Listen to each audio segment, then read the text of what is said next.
Manolotra ny arahaba sy ny firaretso atsika tsirairay anatokatrano andray amin'izao alina izao. Asaina ampanajana ianao anaraka ny mety ho toetra ny androntsika hatramin'ny farany. Amin'ny ankapobeny aloha dia mbola hitoetrany ny orana malefaka any amin'ny manodidina ny Antalaha, Analanjorofo ary any Toamasina any ho amin'ny Rapitso. Mikasika ny rivotra kosa dia saika andrivotra ny andro manomboka eto amin'ny faritany n'Antananarivo ary mipakatra any amin'iny tapany avaratry Madagasikara iray manontolo iny. Andrivotra torak'izay ihany koa ho atsika any amin'iny morontsiraka atsimo atsinanana ka hatrany Taolagnaro any. Ny any an-dranomasina kosa indray dia anonjana ahery ny ranomasina manomboka eo Akapodambora ka hatrany Antalaha. Torak'izay ihany koa ny any amin'iny morontsiraka atsimo atsinanan'ny Madagasikara ka hatrany Taolagnaro any ka dia mila mitandrina zany ny mpampiasa ny ranomasina sy ny mpanjona ny ranomasina any amin'iny morontsiraka atsinanan'ny Madagasikara iray manontolo iny fa somary ahery ny ranomasina raha ho amin'ny Rapitso izay. Andao jerentsika amin'ny antsipria mihitsy mety ho tetry ny andro ho amin'ny Rapitso alatsinainy fahatelo ambin'ny folo ny volana Aogositra taona valo ambin'ny folo sy roa arivo.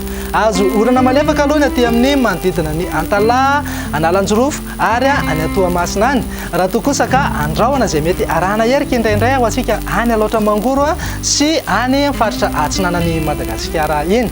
Ny ilany atsinanan'ny faritry ny Voatamo moa dia saika andrahoana amin'ny ankapobeny ny maraina fa isava miandalana ihany zany. Ny faritra sisa rehetra moa dia ibalika tanteraka mihitsy ingaby masoandro. Fa raha ho an'ny tolakandro kosa indray dia hitoy hatrany aloha ny orana malefaka any amin'ny manodidina ny Antalaha, Analanjorofo ary any Toamasina any. Raha toa kosa ka andrahoana zany ho an'ny faritra aloatra mangoro sy ny faritra atsinanan'ny Madagasikara iny. Ny faritra sisa rehetra moa dia saika ho maina tanteraka mihitsy ny andro.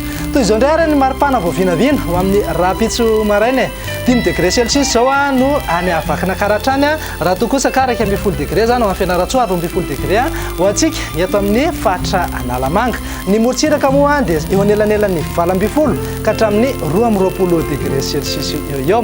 Fa raha ho an'ny tolakandro kosa indray dia afana tanteraka mihitsy any amin'ny manodidina ny Antsohihy, Maheva tanàna, ny faritry Boeny zany any Mahajanga any. Torak'izay ihany koa ny any amin'ny faritry Menabe zany hoe any Morondava sy any Malaimbandy any satria ananky hatrany amin'ny 4 degré Celsius mihitsy ny maripana. Ny eto amin'ny faritry ny Voatamo moa dia eo anelanelan'ny 20 ka hatramin'ny 4 degré Celsius eo. Ny morontsiraka atsinanana zao raha jerentsika dia eo anelanelan'ny 5 ka hatramin'ny 30 degré Celsius eo. Raha eo anelanelan'ny 20 ka hatramin'ny 30 degré Celsius kosa ny any amin'iny morontsiraka andrefan'ny Madagasikara iny. Tsy adinay ianao raha andeha hivoaka ireto firenendehibe sy nosy kely ivelan'ny Madagasikara ireto. Azo orana tandrifin-dohana ny any Paris raha azo orana tandrifin-dohana mety raha kotroka kosa zany any Bangkok any. Ifandimon-drahona sy masoandro any Nairobi, Maurice, Comore ary Seychelles. Ibalika tanteraka kosa ingaby masoandro ho atsika any Milan, Johannesburg ary La Réunion.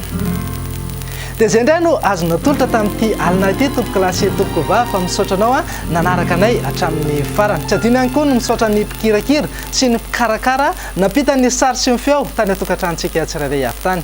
Mamay fotoana anao ary ho amin'ny manaraka indray. Veloma tompoko.